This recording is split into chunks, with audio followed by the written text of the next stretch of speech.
Teaser teaser చూడగానే నాకు ఒక ఒపీనియన్ వచ్చింది, ఒక ఫీలింగ్ కలిగింది.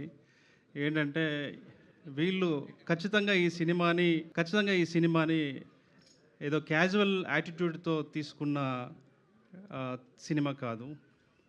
ఇదేదో డబ్బులు పెడితే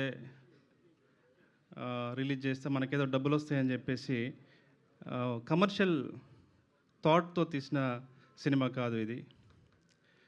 ఇది ప్రేమతో తీసిన సినిమా.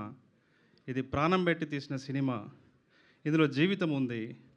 తెలంగాణ మట్టి వాసనని తట్టి లేపే శక్తి ఈ సినిమాకు ఉంది అని నేను చెప్తున్నాను. ఎందుకంటే ఈ కథ నేను విన్నాను కాబట్టి ఇంత స్ట్రాంగ్గా నేను చెప్తున్నాను.